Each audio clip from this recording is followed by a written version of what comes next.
जय जय राम, जय सिया राम, जय हो बालाजी सरकार की। दर्शकों, आज की कहानी जो मैं आपको सुनाने जा रहा हूँ, यह कहानी बहुत ही ज्ञानवर्धक कहानी है।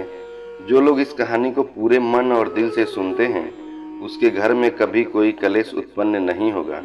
उसके घर में सुख और शांति हमेशा बनी रहेगी। उसके घर में माता लक्ष्मी का आगमन रहेगा।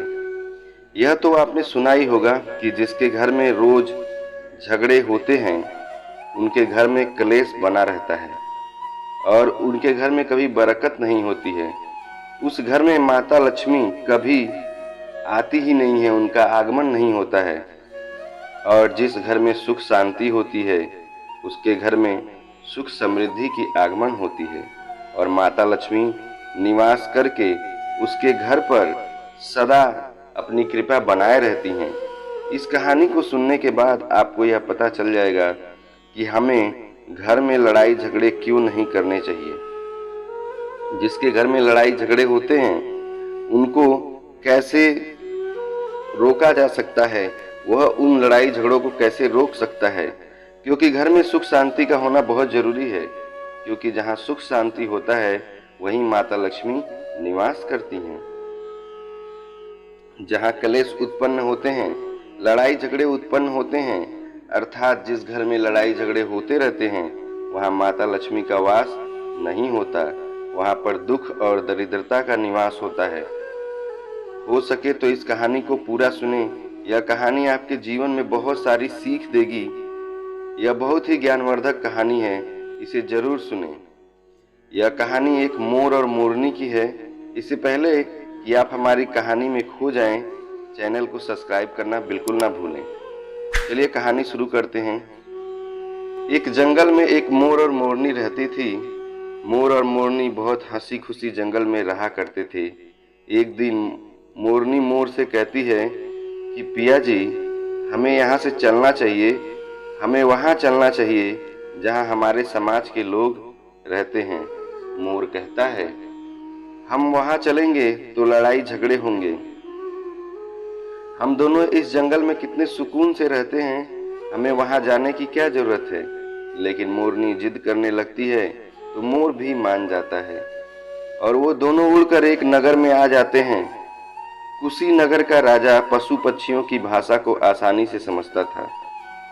उस राजा ने कड़े शास्त्र की, यानी अच्छे अच्छे शास्त्रों की पढ़ाई की थी। कड़ा शास्त्र की पढ़ाई की थी। कड़ा शास्त्र का मतलब यही होता है कि पशु पक्षियों को भाषा को समझ पाना। वह राजा सभी प्रकार के पशु पक्षियों के आवाज को समझ पाता था और जीव जंतु के आवाज को आसानी से समझता था कि वह क्या कर रहा है और वो क्या कहना चाहते हैं। दोनों मोर मोरनी कुशीनगर में आ जाते हैं।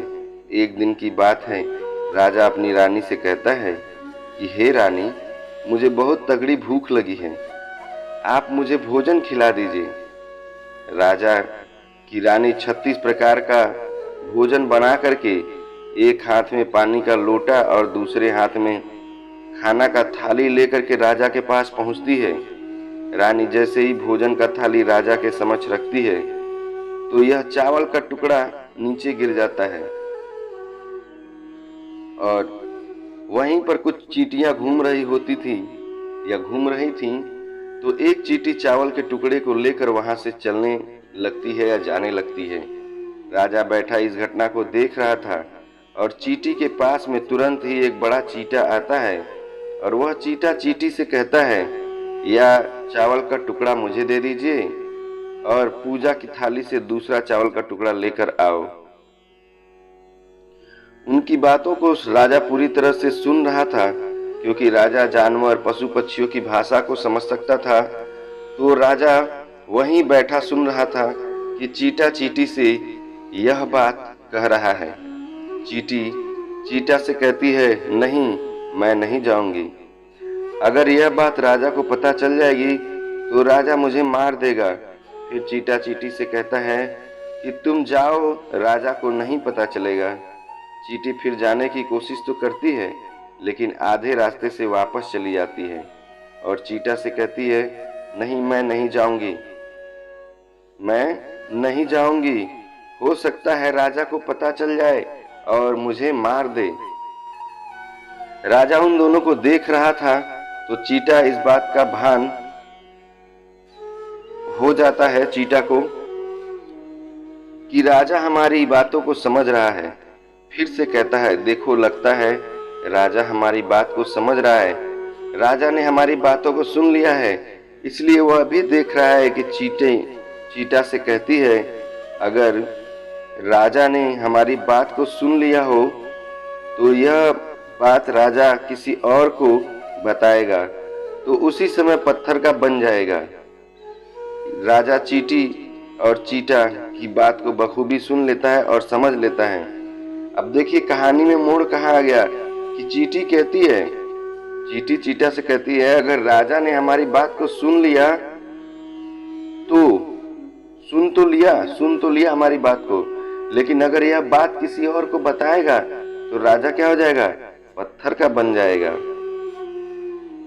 राजा इस बात को सुनकर हंसने लगता है और जैसे ही राजा को हंसी आती है उधर राजा की रानी रसोई से बाहर आती है और वह जैसे ही रसोई से बाहर निकलती है राजा उसे हंसता हुआ दिखाई देता है। रानी राजा को हंसते हुए देखकर सोचने लगती है कि शायद मुझसे कोई गलती हुई है, इसलिए राजा साहब हंस रहे हैं। रानी राजा के पास आती है और कहती है, महाराज क्या मुझसे कोई गलती हुई है कि आप इतने जोरों से हंस रहे हैं? राजा रानी से कहता है कि नहीं, ऐसी कोई बात नहीं है, मुझे बस यूं ही हंसी आ गई। रानी जिद करने लगती है और कहती है, आपको मुझे बताना पड़ेगा कि आप क्यों हंस रहे थे। राजा बार बार मना करता है क्योंकि राजा को पता था, क्योंकि चींटी ने कहा था कि अगर चींटी वाला बात राजा किसी को बताएगा तो राजा पत्थर का हो जाएगा। तो राजा भी सोच रहा था कि यदि मैं चींटी वाला बात इसको अगर बताऊंगा तो मैं पत्थर का हो जाऊंगा, पत्थर का बन जाऊंगा। इसीलिए राजा रानी को यह बात नहीं बताना चाहता था, लेकिन रानी बार बार जिद करती है और कहती है कि आपको मुझे बताना ही पड़ेगा कि आप क्यों हंस रहे थे। अगर आप मुझसे सच्चा प्रेम करते हैं, अगर आप मुझे अपना समझते हैं तो आपको यह बताना पड़ेगा कि आप क्यों हंस रहे थे। अब राजा बड़ा ही धर्म संकट में पड़ जाता है। राजा सोचता है कि यदि बात रानी को बताऊंगा तो मैं पत्थर का बन जाऊंगा, और फिर सोचता है कि मैं अगर नहीं बताता हूं तो रानी का विश्वास खत्म हो जाएगा। रानी बहुत जिद करने लगती है और कहते हैं ना कि 13 हट ना 12 हट बहुत तगड़ी होती है, इन दोनों के हट से बच के रहना चाहिए। रानी के 13 हट के सामने राजा को झुकना पड़ता है और राजा रानी से कहता है कि ठीक है, अगर यह बात मैं आपको बताऊंगा तो बाद में आपको पछताना पड़ेगा, ठीक है। अगर मैं यह बात आपको बताऊंगा तो बाद में आपको पछताना पड़ेगा।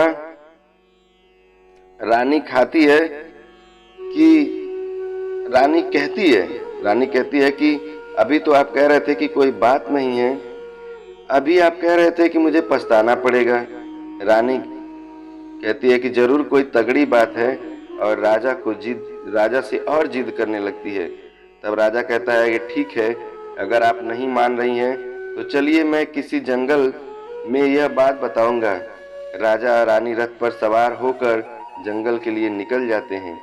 जैसे ही घनघोर जंगल में पहुंच जाते हैं तब राजा सारी बात रानी को सुनाने लगता है, और जैसे ही थोड़ी थोड़ी बात रानी को सुनाता जाता है या सुनाते रहता है, और राजा धीरे धीरे जो है पत्थर का बनता जाता रहता है। जैसे ऐसी बातें बताता है चींटा और चींटी की, वैसे ही क्या है, वह पत्थर बनता जाता है। जैसे राजा आधी बात रानी को सुनाई, राजा आधा पत्थर का हो गया। फिर रानी से कहता है, मैं धीरे धीरे पत्थर का बनता जा रहा हूँ, बाद में बहुत पछताओगी। रानी कहती है कि हे राजा साहब, थोड़ी सी बात बची है, आप उसे भी सुना दीजिए। राजा पूरी बात बता देता है और राजा पूरा पत्थर का बन जाता है। रानी के जिद के कारण राजा पूरा पत्थर का बन जाता है। रानी रोने लगती है। रानी उस पत्थर को हिलाने की कोशिश करती है, लेकिन भारी भरकम पत्थर कैसे हिला पाती, क्योंकि राजा बहुत भारी था। राजा पत्थर का बन जाता है और उधर रानी सर पटक पटक कर रोती है, छाती पीटती है, बिलाप करती है और किसी जीव जंतु से सहायता के लिए गुहार करती है। इस सब कहानी को मोर और मोरनी देख रहे थे। रानी को देखकर मोर और मोरनी को दया आ जाती है। मोर मोरनी से कहता है कि यह होता है तेरा हट। आपके इस तेरा हट की वजह से हम जंगल में कितना खुशी खुशी रह रहे थे, वहां से हम यहाँ चले आए। मोरनी मोर से कहती है कि प्रिय, यह रानी बहुत दुखी हो रही है, हमें इसकी सहायता जरूर करनी चाहिए। इतना बिलाप कर रही है, हम ज्यादा तो सहायता नहीं कर सकते, लेकिन कम से कम इसको धीरज तो दे ही सकते हैं, यानी इसको विश्वास तो हम दिला ही सकते हैं। यह सोचकर मोर मोरनी उस रानी के पास जाते हैं और जाकर रानी से कहते हैं कि रानी साहिबा, जो हुआ वह तो गलत हुआ, लेकिन आप जरा धीरज रखिए। आपको थोड़ा संभलना चाहिए, अपने आप को थोड़ा संभालिए। आपके पीछे पूरा राज्य है, राजा तो पत्थर का हो चुका है, अब आपकी राज्य का कारोबार आपको ही संभालना है। रानी मोर मोरनी की बातें सुनने के बाद कहती है कि भाई मोर मोरनी, मैं अपने आप को कैसे संभालूं, क्योंकि अब तो मेरा संसार उजड़ गया है, क्योंकि मेरा पति परमेश्वर पत्थर का बन चुका है। अब मैं क्या करूं? रानी की यह बात सुनते ही उधर मोरनी के मुख से निकल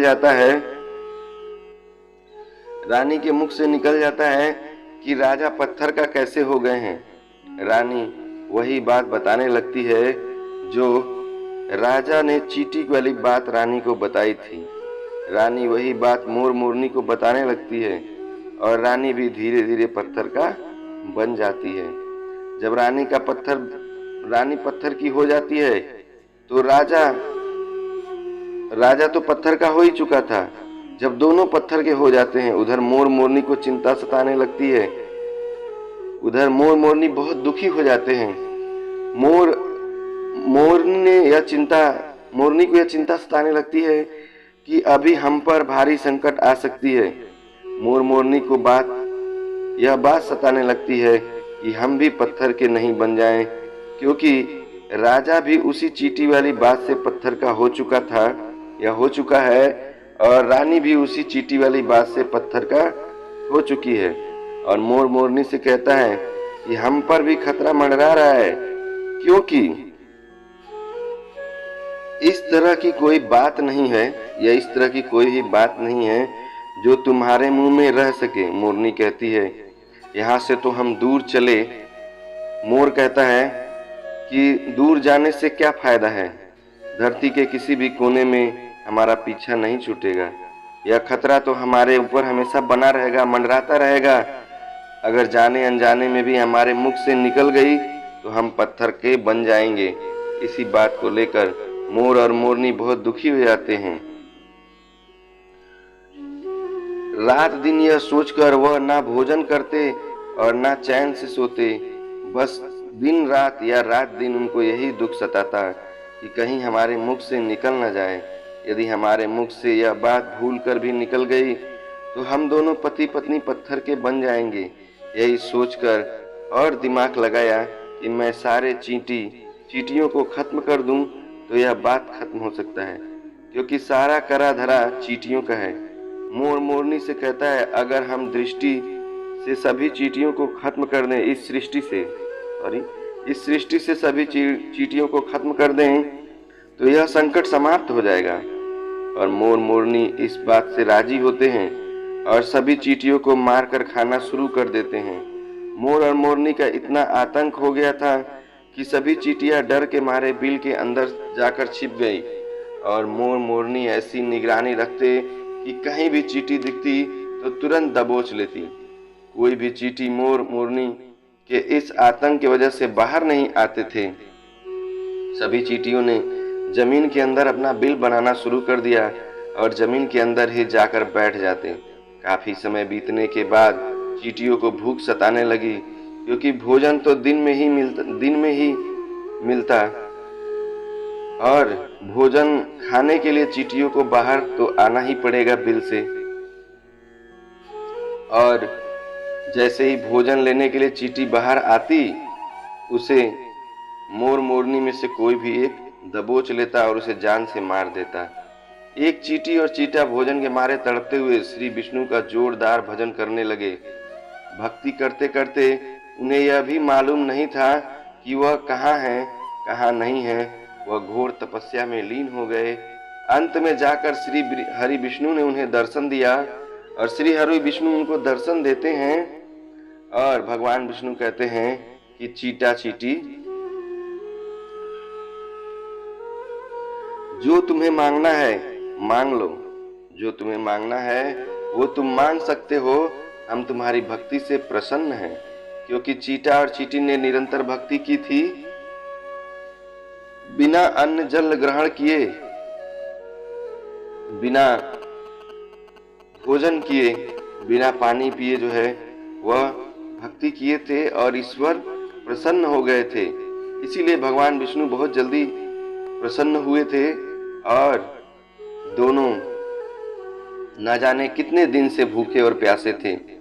दोनों एक ही बात कहते थे कि हे प्रभु, अगर आप हमें वर देना चाहते हैं तो हमारे पेट में गांठ लगा दीजिए। उन्होंने सोचा, अगर हमारा पेट ही नहीं होगा तो हम बाहर क्यों जाएंगे और मोर मोरनी हमें नहीं खाएंगे। इसलिए उन्होंने मांगा कि हे प्रभु, हमारे पेट में गांठ लगा दीजिए। भगवान विष्णु कहते हैं तथास्तु, और चींटियों के पेट में गांठ लग जाती है। आज भी उन चींटियों के पेट में गांठ लगी हुई है। चींटी अब उनके पेट से पेट नहीं है, यानी चींटियों को अब पेट नहीं है। फिर भी चीटा और चींटी भगवान विष्णु से कहते हैं, हे प्रभु, हमारे पेट में तो गांठ लग गई, लेकिन अभी भी हमें मोर मोरनी से खतरा है। मोर और मोरनी हमारे इंतजार में अभी भी ऊपर जमीन पर बैठे हुए हैं कि हम लोग जैसे ही उनको दिखाई देंगे वे हमें मार देंगे। भगवान विष्णु चींटी और चीटा को मोर के सामने लाते हैं। भगवान विष्णु मोर और मोरनी से कहते हैं कि अब से तुम चींटियों का शिकार करना बंद करो।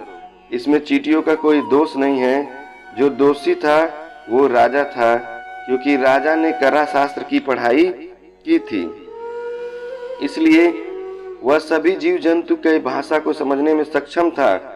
अगर उसके साथ साथ वही भाषा को समझता, उनका स्वरूप बदलने में भी वह सक्षम था।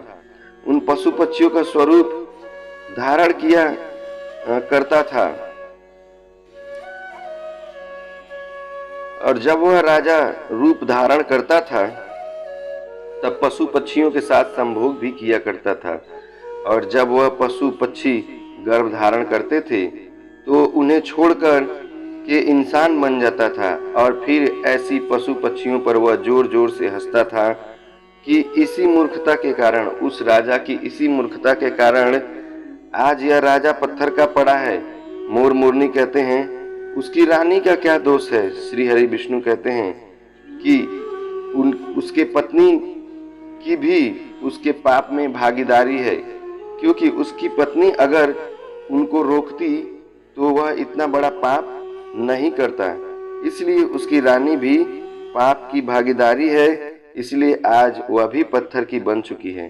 श्री हरि विष्णु के कहने के बाद मोर उनसे कहता है कि हे प्रभु, अगर इस बात को हम किसी और से कहें जो कि रानी ने मुझे सुनाए, तो क्या हम भी पत्थर के बन जाएंगे। श्री हरि विष्णु कहते हैं कि तुम्हारा यह श्राप समाप्त हो चुका है। तुम्हें किसी के कहने पर कोई फर्क नहीं पड़ेगा। आप किसी से भी यह कह सकते हैं। तुम्हारे ऊपर से खतरा टल चुका है। मोर और मोरनी प्रसन्न हो जाते हैं। श्री हरि विष्णु अंतर्ध्यान हो जाते हैं और उनकी मोर और मोरनी का खुशी का ठिकाना नहीं रहता है। कोई ठिकाना नहीं था। खुशी के मारे मोर और मोरनी नाचने लगते हैं, अपने पैरों के नीचे देखते हुए मोर सोचने लगता है कि पहले से तो आज मेरा पूरा बदन सुंदर है, लेकिन मेरे पैरों का फटने का कारण क्या था? मोर के पैरों के फटने का कारण चींटा खाना था, क्योंकि उसने बहुत सारे चींटियों को मारकर खा गया था। मोर और मोरनी दोनों लोग खा गए थे, इसलिए उनके पैर जो है क्या है, फट गए थे। आज भी कोई इंसान अगर चींटी खाता है तो उसके शरीर में छोटे छोटे दाने बन जाते हैं। यदि आप ज़्यादा मात्रा में चींटी खाओगे तो आपका बदन भी फटने लगेगा। इसी तरह मोर के पैर भी फट गए थे और बदसूरत हो गए थे। इसीलिए मोर अपने पैरों को देखकर जोर जोर से रोने लगा। मोरनी कहती है, धीरज रखिए, जो होना था वह तो हो गया, रोने से क्या होगा। मोर नाचता है और जोर जोर से रोता है। इसीलिए मोरनी उसकी आंखों से आंसुओं को नीचे गिरने से रोकती है, लेकिन रोक नहीं पाती। अगर रोक नहीं पाती तो और बात है, वह जमीन से उसको उठाती है और उठा के अपने मुख में रखने की कोशिश करती है, लेकिन जितना भी रख ले सीधे मोरनी के पेट में चले जाते हैं। इस तरीके से बार बार मोरनी मोर के आंसुओं को रोकती और मोर नाचता और खूब जोर जोर से रोता। मोर के आंसू देखकर और मोरनी के प्यार को देखकर भगवान श्री हरि विष्णु फिर से दर्शन देते हैं और मोर मोरनी को आशीर्वाद देते हैं और कहते हैं कि तुम्हारा प्रेम ऐसे ही सदा बना रहे। इस आशीर्वाद की वजह से मोर और मोरनी कभी संभोग नहीं करते, क्योंकि मोर नाचता है और उसकी आंखों से आंसू गिरते हैं और उन आंसुओं को मोरनी छुपाती है और उसी आंसू के कारण मोरनी गर्भवती हो जाती है। भगवान श्री हरि विष्णु के दिए हुए आशीर्वाद के कारण ये ऐसा होता है और भगवान श्री हरि विष्णु मोर मोरनी को आशीर्वाद देते हैं और कहते हैं कि तुम धन्य हो।